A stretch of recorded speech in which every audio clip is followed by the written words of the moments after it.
मोठी सरण तुमच्याबद्दल ऐकून हो घरी येऊनही गेलोय त्याला बरेच होत नाही की आपल्या घरी आले होते नाव सांगितल्याबरोबर मेमरी सो शार्प दिलं होते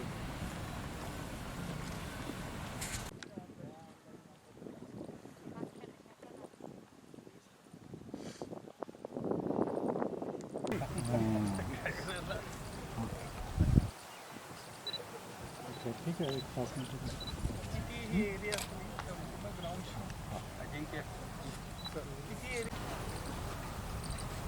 असं इतरांच्या मानाने इथं काय स्पेशल आहे in comparison with the other colleges you have some other different basically sir आपण BCCIचे काही मॅन्डेट्स आहेत किंवा ICCचे मॅन्डेट्स आहेत ते वॉश नाही झालं पाहिजे अवकाळी पाऊस आला ते पाणी ड्रेन करण्यासाठी सबसर्फेस ड्रेनेज सिस्टमचं एक मॅन्डेट आहे ते वॉश होऊ नये त्या अनुषंगानं त्यांचे जे डिझाईनचे जे काही मॅन्डेट्स आहेत ते सगळे अचीव करण्याचा आम्ही प्रयत्न केलेला आहे 14 आणि 15 ऑक्टोबरला लातूर शहरावर 7.5 इंच पाऊस झाला 16 तारखेला आमची प्रॅक्टिस सुरू होती मॅचसुद्धा खेळता येऊ शकतो बेसिकली आपण इंटरनॅशनल ग्राउंडला जशा सिस्टीम आहेत तसं इन्स्टॉल केलेलं आहे ते झालं क्रिकेटबद्दल हो पण अदर दुसऱ्या बाकी स्पोर्ट्सबद्दल जर म्हणलं तर आमच्याकडे 4 2 एक्सपोर्ट असणारे बॅडमिंटन कोर्ट्स आहेत मुलींसाठी जिम आहे मुलांसाठी जिम आहे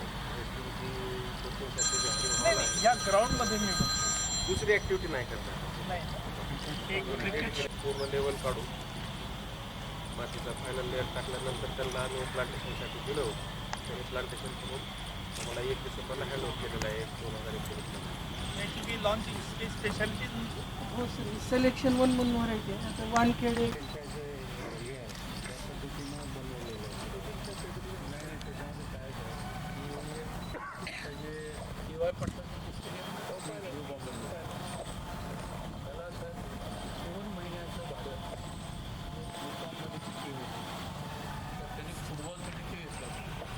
दिस can be also use for football पण आता इथं मला माहीत नाही कारण कमर्शियल टीम झाल्या कमर्शियल टीम तर त्याने 2 महिन्याचं भाडं किती 40 लाख रुपये भाडं 2 महिने आणि मी पण जाऊन पाहिलं आपण तिथं पाहिलं ऑस्ट्रेलियाहून ते ग्रास आलेला तिथला ग्रास जो आहे आणि ती माती पण तिथून आणली म्हणजे आणि सगळ्यात चांगलं स्टेडियम ते आहे म्हणतात क्रिकेटला पण ते काय झालेलं आहे तिथं पॉलिटिकली DY पाटील आणि हे जे सध्याचे क्रिकेटमधले लोक त्यांचं थोडं जमत नाही जनसोलीला आता जिओचं स्वतःचं ग्राउंड आहे BCCI ICCची टीम पण येऊन गेली रे की सोनेट will become the international ground जनसोली ठाणे सर सांगतायत ते पाटलाची म्हणजे जेव्हा मुंबई इंडियन्स टीम घेतली अंबानींनी त्यावेळेस त्यांनी दिले होते भाडं पण ते ऑस्ट्रेलियाची माती आणि ते सगळं खरं आहे पण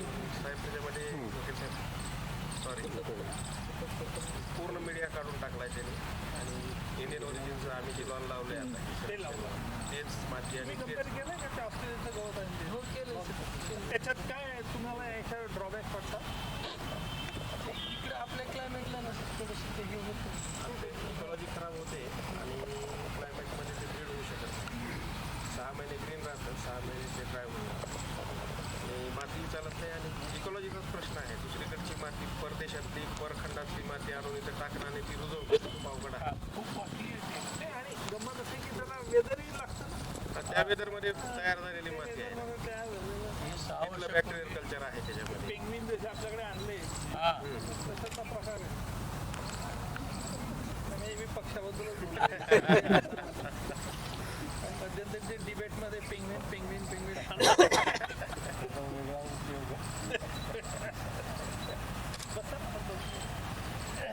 होता आदरणीय जिल्हाधिकाऱ्यांकडून आम्ही विशेष पास प्राप्त करून उन्हाळ्यामध्ये मला जवळपास 7 कटिंग घ्यावं लागलेलं आमच्यामध्ये ग्रोथ एवढी नॉर्मल होती बिकॉज ऑफ समर टाईम आम्ही मेंटेन करण्यासाठी पाणी आमच्याकडे अवेलेबल आहे पाणी सगळं सिमेंट ट्रीटमेंट प्लांटचं पाणी घेतो प्लांटिंग केलं आहे सगळं हे करून पूर्ण वेस्ट वॉटर जे आहे त्याचं एक इफ्लुएंट ट्रीटमेंट प्लांट आहे. आणि लातूर म्हणजे पाण्याचं लातूरपेक्षा आहेच ना पाण्याचं. आणि अति बऱ्याचदा वेळ त्याची म्हणजे मग त्यावेळेस सोशल असं आहे की म्हणजे लॉन तुम्ही लोक असतात पाणी प्यायला नाही तर मग ते आधीपासूनच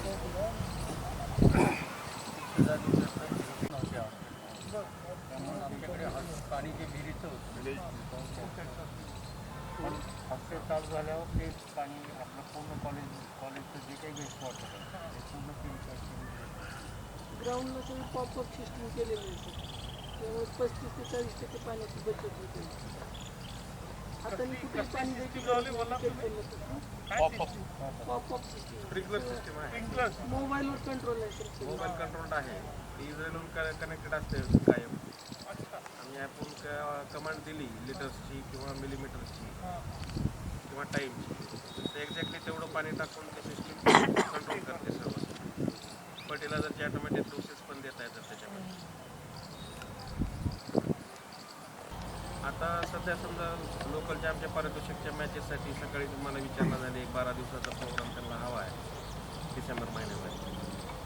MCAचा एक 40-50 दिवसाचा प्रोग्राम आम्हाला फेब्रुवारीमध्ये मिळाला होता आणि कोरोनाच्या लॉकडाऊनमुळे सगळं जागेवर थांबलं. अंडर-16चा आणि अंडर-19चा दोन आम्हाला जवळपास 12-13 मॅचेसचं आम्हाला त्यांनी दिलं होतं शेड्यूल. प्रॉपर सोय मिळाली तर आपल्याकडे मुलं सुद्धा डेव्हलप. आता काही रणजी खेळाडू आहेत आपल्याकडे आता सध्या प्रॅक्टिसला येत आहेत कलेक्टर साहेबांसोबत. त्यांचाही अनुभव आता हे नवीन उद्योग खेळाडूंना होतो आहे जे बाहेरचे खेळलेले आहेत किंवा आता सध्या खेळत आहेत. श्रीकांतला इंटरेस्ट आहे का त्यांचे स्वतः क्रिकेटर आहेत. खूप सगळ्या स्पोर्ट्स त्यांनी एक क्लब केलं इथं ऑफिसर. हां मला सांगितलं त्यांनी. जवळपास रोज एखादी चक्कर असते सकाळी. ॲडव्होकेट उज्ज्वल निकम साहेब यांनी क्रिकेट ग्राउंडला सदिच्छा भेट या ठिकाणी दिलेली आहे. त्यांचा परिचय सांगण्याचा प्रयत्न करणे म्हणजे अत्यंत चुकीचं आहे. संपूर्ण महाराष्ट्रामध्ये, भारतामध्ये आणि जगामध्ये ते सर्व परिचित आहेत. पण मी या निमित्ताने एक आठवण निकम साहेबांना या ठिकाणी सांगू इच्छितो की दयानंद कला महाविद्यालयामध्ये दहशतवाद आणि मानवी हक्क या विषयावर एक कॉन्फरन्स होती आणि त्या कॉन्फरन्सला आपण प्रमुख पाहुणे म्हणून 17 डिसेंबर 2009मध्ये उपस्थित राहिला होता. म्हणजे दयानंद शिक्षण संस्थेमध्ये येण्याचा आपला हा दुसरा योग आहे आणि मला अभिमान वाटतो की आपण ती आठवण आत्ता गाडीतून उतरल्याबरोबर अध्यक्ष साहेबांना बोलून दाखवलेली आहे आणि अध्यक्ष साहेबांनी देखील ती आठवण आत्ता गाडीतून उतरल्याबरोबर या ठिकाणी सांगितलेली आहे. म्हणजे एक दयानंद शिक्षण संस्थेबरोबर आंतरराष्ट्रीय ख्यातीचे वकील आपल्याशी जोडले गेलेले आहेत. 2009मध्ये त्यांनी अध्यक्ष साहेबांच्या घरी संध्याकाळचं भोजन घेतलेलं. म्हणजे एक घनिष्ठ अशा प्रकारचे संबंध दयानंद शिक्षण संस्थेबरोबर निकम साहेबांचे राहिलेले आहेत. या दौऱ्यामध्ये त्यांनी शासकीय प्रोग्राम दिला आणि दयानंद शिक्षण संस्थेला आणि दयानंद शिक्षण संस्थेनं तयार केलेल्या क्रिकेट ग्राउंडला त्यांनी एवढ्या धावपळीमध्ये भेट दिली. त्याबद्दल मी दयानंद शिक्षण संस्थेच्या वतीनं त्यांचं या ठिकाणी मनपूर्वक स्वागत करतो. दयानंद शिक्षण संस्था ही आपल्याला परिचित आहे, पण थोडक्यामध्ये 2009च्या नंतर या संस्थेमध्ये फार मोठ्या प्रमाणामध्ये बदल झालेला आहे की कला महाविद्यालयामध्ये BA फॅशन, BA ॲनिमेशन आणि BA ॲडमिनिस्ट्रेटिव्ह सर्व्हिसेस नावाचे नवीन 3 कोर्सेस या शिक्षण संस्थेनं सुरू केलेले आहेत. मला सांगायला अभिमान वाटतो की या संपूर्ण जो 22 एकरचा परिसर आहे त्या संपूर्ण 22 एकरच्या परिसरातलं जे पाणी आहे, पावसाचं पाणी, त्या पाण्याचं पुनर्भरण दयानंद शिक्षण संस्थेनं केलेलं आहे. या संस्थेनं जल पुनर्वापराचा प्रयोग म्हणजे वापरलेलं जे पाणी आहे त्या पाण्याचं शुद्धीकरण करून ते पाणी परत झाडांना वापरण्याचा प्रयोग या दयानंद शिक्षण संस्थेनं केलेला आहे. आपण बघितलं असेल की 22 एकरचा परिसर हा संपूर्णपणे हिरवागार आहे. म्हणजे दयानंद शिक्षण संस्था जी लातूर पॅटर्नची निर्मिती करणारी संस्था आहे, या संस्थेला सर्व प्रकारच्या सर्व क्षेत्रामध्ये एक आपलं आगळं आणि वेगळं नाव निर्माण करण्याचा प्रयत्न हा प्रामुख्याने केलेला आहे. या प्रयत्नामध्ये दयानंद शिक्षण संस्थेचे अध्यक्ष आदरणीय लक्ष्मीरामनजी लाहोटी साहेब, सचिव आदरणीय रमेशजी बियाणी साहेब, क्रीडा समितीचे प्रमुख ॲडव्होकेट आशिषजी वाजपेयी साहेब आणि दयानंद शिक्षण संस्थेचे संयुक्त सचिव सुरेशजी जैन साहेब, मकरंद सावे साहेब, त्यानंतर दयानंद शिक्षण संस्थेचे अध्यक्ष साहेबांनी सांगितलं होतं की सर्वांची नावं काय घेत बसू नका. सर्व सन्माननीय सदस्य, दयानंद शिक्षण संस्थेचे सर्व सन्माननीय प्राचार्य, या ठिकाणी उपस्थित असलेले सर्व प्राध्यापक आणि कर्मचारी, या सर्वांचं मी या ठिकाणी मनपूर्वक स्वागत करतो. आणि अध्यक्ष साहेबांना मी विनंती करतो की त्यांनी निकम साहेबाचे या ठिकाणी शाल आणि पुष्पगुच्छ देऊन स्वागत करावं.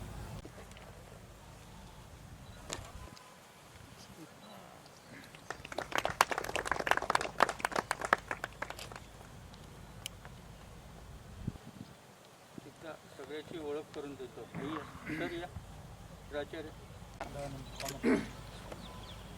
प्राचार्य डॉक्टर श्रीनिवास बोंबरेला, principal Dayanand institute of science. Law college law college आहे जुनं आहे सर सर्वात. 1972चा law college. Principal at Dayanand College of Interior Design and Actually doctor Suresh Bhatt, कार्यकारी सदस्य. आमच्यासोबत तुमचे सहकारी म्हणून सगळ्या गोष्टीला काम करतात. ESP गायकवाड दयानंद करा. शांतीलाल शांतीलाल सुचेरी.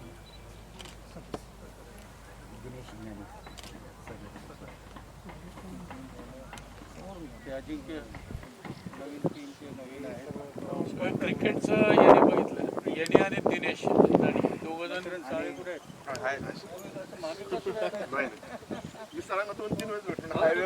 पर्सनल रिलेशन आहेत, पण आमचे तुम्ही दयानंद मध्ये आहात हे कळायला पाहिजे. आणि स्पोर्ट्स कमिटीचे जे होते चेअरमन सुरेश जैन. ग्राउंड बघा पुस्तक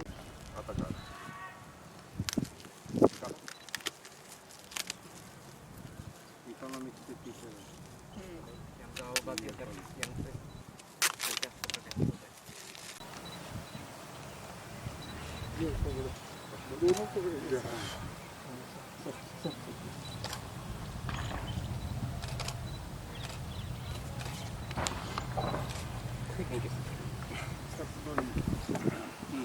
जोशी यांनी कॉमर्स आणि आर्ट्समधल्या विद्यार्थ्यांसाठी इकॉनॉमिक्स हे पुस्तक इंग्रजी माध्यमातून लिहिलेलं आहे. त्यांचं नुकतंच प्रकाशन ॲडव्होकेट उज्ज्वल निकम साहेबांच्या हस्ते या ठिकाणी संपन्न झालेलं आहे. सांगता सांगता एक मुद्दा राहून गेला.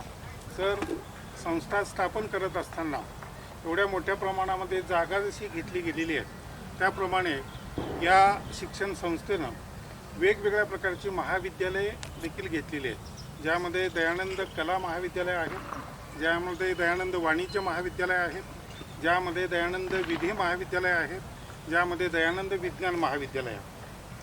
आणि ही जी परंपरा आहे, ही परंपरा दयानंद शिक्षण संस्थेनं पुढे देखील चालू ठेवलेली आहे, ज्यामध्ये या वेगवेगळ्या कोर्सेसची भर जे टाकलेली आहे. आणि त्याचबरोबर या कॅम्पसमध्ये आता दयानंद फार्मसी आणि दयानंद इन्स्टिट्यूट ऑफ फार्मसी अशा प्रकारचे 2 वेगळे महाविद्यालय या ठिकाणी सुरू केलेले आहेत. प्रत्येक महाविद्यालयाला स्वतंत्र प्राचार्य आहे, प्रत्येक महाविद्यालयाचं स्वतंत्र कार्यालय आहे, प्रत्येक महाविद्यालयामध्ये स्वतंत्र प्रशासकीय कर्मचारी वर्ग आहे. म्हणजे एकंदरीत एक व्यापक दृष्टिकोन ठेवून लातूर आणि लातूरच्या परिसरामध्ये असणारे जे आर्किटेक्चर महाविद्यालय हे देखील या ठिकाणी कार्यरत आहे. म्हणजे ग्रामीण भागातील विद्यार्थ्यांना सर्व प्रकारच्या सुविधा उपलब्ध व्हाव्यात या दृष्टिकोनातून ही शिक्षण संस्था कार्यरत आहे. खरं तर हे वेगवेगळे महाविद्यालय न म्हणता या संपूर्ण कॅम्पसला आता विद्यापीठ हा दर्जा देणं अत्यंत आवश्यक आहे आणि विद्यापीठाकडे असणाऱ्या ज्या सुविधा आहेत त्यापेक्षा कितीतरी अधिक सुविधा या शिक्षण संस्थेने या ठिकाणी उपलब्ध करून दिलेल्या आहेत. मला सांगायला अभिमान वाटतो की कुठल्याही विद्यापीठाकडं जवळपास 2 कोटीपेक्षा जास्त खर्च केलेला अशा प्रकारचे क्रिकेट ग्राउंड उपलब्ध नाही.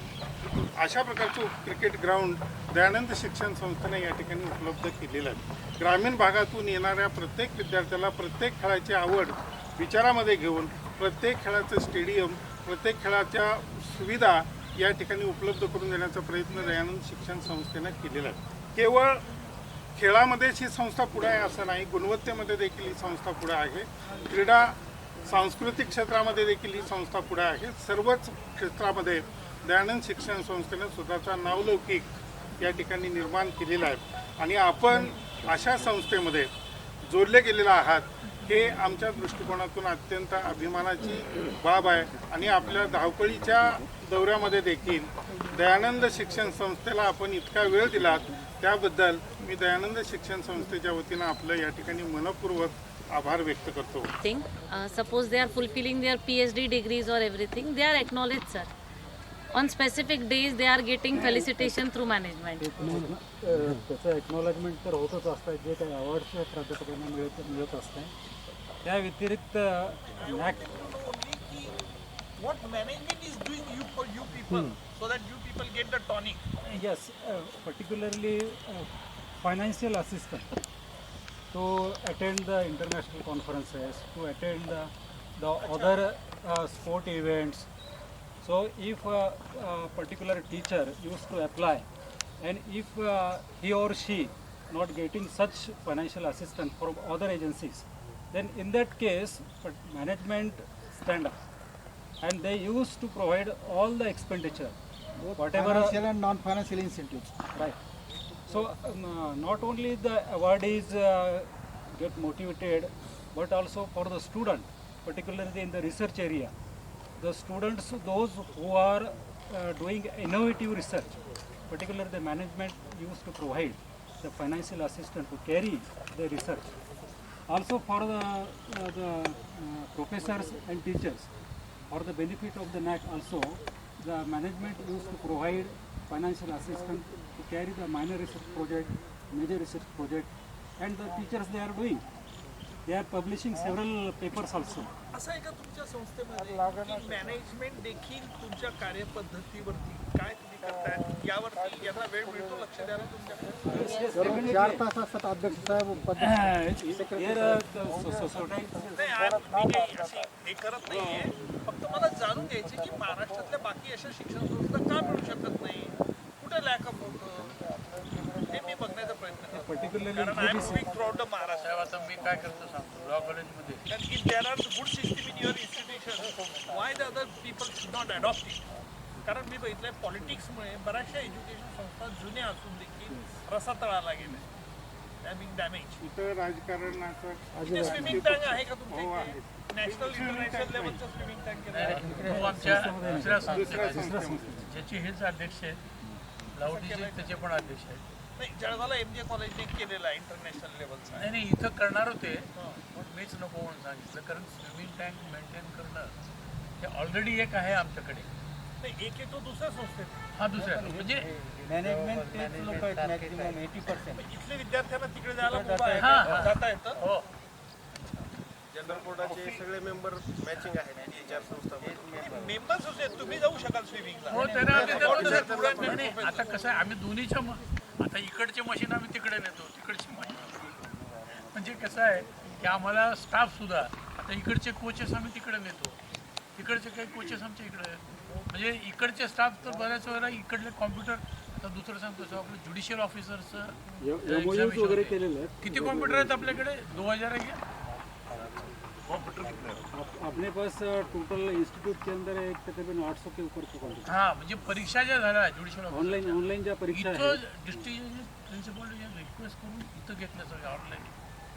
आणि कलेक्टरच्या सुद्धा काही ऑनलाईन एक्झाम्स होतात, कारण इतके 500-800 कॉम्प्युटर्स कायम एक्झाम घेण्यासाठी सगळे लँड केलेले आहेत हे सगळे प्लॅन केलेले वेगवेगळ्या हा बिल्डिंग हे जे इन्फ्रास्ट्रक्चर आहे हे कुठेच नाही सर्व्हर घेऊन त्याच्यावर सगळेच कम्प्युटर सचिव, स्पोर्ट कमिटीचे चेअरमन, सर्व कार्यकारिणीचे सदस्य, उपस्थित प्राचार्य, प्राध्यापक आणि ज्यांचा खास आग्रह होता असे ज्यांनी हे लॉन लावलं असं सिद्धेश्वर आणि उपस्थित बंधू भगिनी, खरं म्हणजे मी विचार करत होतो की ज्यावेळेला मला या ग्राउंडविषयी थोडक्यात माहिती देण्यात आली आणि आग्रह होता की मी हे ग्राउंड बघावं. तसा मी खेळण्यात काही फारसं प्रवीण नाही. आम्ही न्यायालयात कुस्ती जरूर खेळतो. ती क्रिकेट मॅच सारखीच कुस्ती असते की बॉल कसा टाकायचा, आरोपीच्या वकिलाने काय उत्तर प्रश्न विचारला, साक्षीदाराने काय उत्तर दिलं पाहिजे, असं थोडंसं उजळणी काम आमच्या न्यायालयातही चालतं. परंतु ज्यावेळेला मोकळ्या हवेत ग्राउंड का चांगलं असावं, कारण मी कुठल्याही गोष्टीचा विचार करताना लॉजिकल थिंकिंगने विचार करत असतो. आणि महाराष्ट्रात मी आज खटल्यांच्या निमित्ताने नागपूर भंडाऱ्यापासून तर थेट कोल्हापूरपर्यंत प्रत्येक जिल्ह्यात जातो. अनेक शिक्षण संस्थांना भेटी दिल्या. बऱ्याचशा शिक्षण संस्थात राजकारण राजकारण चालतं. नोकर भरती, माझा हा आला पाहिजे, त्याचा तो आला पाहिजे, याच्यात ती मॅनेजमेंट थकत जाते. पर्यायाने त्या संस्थेचं नुकसान होत असतं. परंतु आज निश्चित मला एक आश्चर्याचा धक्का बसला की ह्या ज्या ग्राउंडवरती आपण बसलेलो आहोत, हे ग्राउंड कशा रीतीने मेंटेन केलं पाहिजे. आणि हे ग्राउंड माझं आहे, विद्यार्थ्यांचं आहे, प्राध्यापकांचं आहे, ही भावना जी संस्था प्रत्येकाच्या मनात जागृत ठेवते, त्या संस्थेचा इतिहास निश्चित चांगला असतो. आपल्या संस्थेची महती मी बऱ्याच वर्षापासून ऐकतोय. मी मागेही इथे कार्यक्रमाला एका आलो होतो. परंतु हे करत असताना खेळणं हे शरीराचा एक अविभाज्य भाग आहे. खेळण्यामध्ये प्रावीण्य असलं तर मनाला व्यापकता मिळते, शुद्धता मिळते आणि याचबरोबर एक वेगळा विचार करण्याची फोरसाइटी मिळत असते. खेळण्यामध्ये आपण आयुष्यात जर महत्त्वाचं शिकत असू तर जिंकणं किंवा हार, परंतु हार सुद्धा ही खिलाडू वृत्तीने आपल्या मनाचा एक दृष्टिकोन विशाल करत असते. आणि म्हणून आपली संस्था, आपले प्राचार्य, प्राध्यापक, मॅनेजमेंट या खेळण्याकडे एक विशेष नजर देऊन बघत आहात. मी मगाशी प्रश्न जे विचारत होतो त्यामागे हेच माझं जाणून घ्यायचं होतं की आज संपूर्ण जगामध्ये भारताला महत्त्व का आहे, तर आमच्या देशात तरुणांची संख्या जास्त आहे. मध्यंतरी मी चीनच्या एका दौऱ्यावरती गेलो होतो.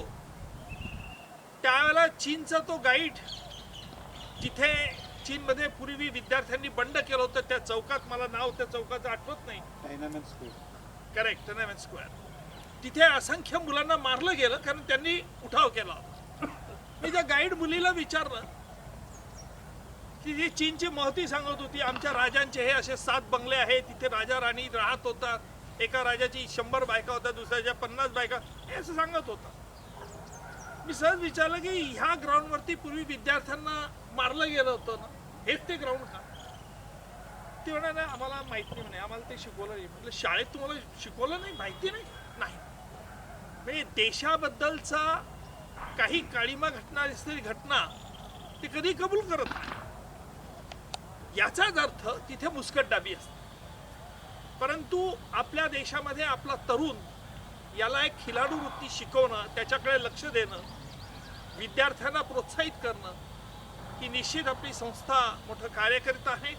आणि मला आज इथे आल्याने अतिशय आनंद होतोय. मी सर्वांना, संस्था चालकांना, आपल्या सर्व प्राचार्य प्राध्यापकांना याचं मनुष्य श्रेय देतो. आपण जे गाईडचं उद्घाटन केलं, खरं म्हणजे गाईडचं पुस्तकाचं विमोचन करणं हे चांगलं की वाईट याची चर्चा मला करायची नाही, परंतु विद्यार्थ्यांना एक नवीन आउटलुक, कारण वकिली व्यवसायात आम्ही प्रत्येक वेळेला वकील साहेब कबूल करतील, प्रत्येक गोष्ट मी शिकत असतो. तुमच्याकडनं माहिती जाणून घेत असताना मी अनेक गोष्टीचा मनात विचार करतो, हे या संस्थेत का नाही, मी जी संस्था बघितली तिथे कमी का आहे. हा एक स्वतःला अंतर्मुख होऊन प्रश्न विचारू आपण, तेव्हा आपल्याला पुढे जाण्याचा मार्ग सापडत असतो. आपण मला बोलवलं, तिथे स्वागत केलं, मी मनपूर्वक आपला धन्यवाद देतो. जय हिंद, जय भारत. हे जे रिझर्व केलं ते हां तर याच्यात हे जे रिझर्व केलं ते हां तर याच्यात होम टाईपचे हो का? करेक्ट. मग त्या in comparison with that.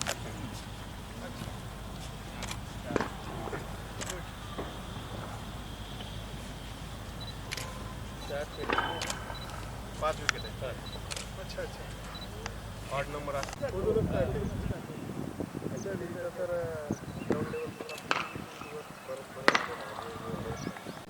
लॉची building आहे. 2 मिनिट तिथं म्हणजे इथं व्हर्च्युअल नाही, मुठभर आता त्यांनी प्रत्येका ठिकाणी सांगितलं महिलावर अत्याचार होतात, आत्महत्या करतात आणि काही नाही. साहेबांना तिथं काय बोला हो की नाही साहेबांना ते सोडलं नाही.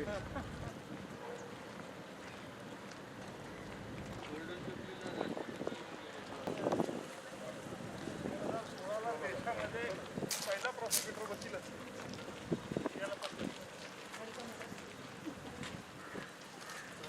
नाथानी मॅडम आप जळगाव के है क्या? सर है जळगाव के. करेक्ट. पहिले बोला ना तुम्ही. अरे पहले वही तो पहिले बोलतो तो मी स्पीच में बोलतो था. लोक आमच्याकडे 5-6 नाही.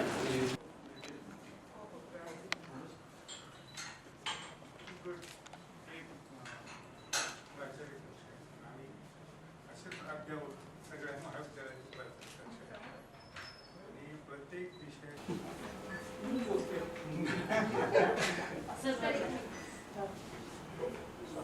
मॅडम जळगावच्या असल्यामुळं तुमचा सत्कार करू इच्छिता. लाव जल्दी.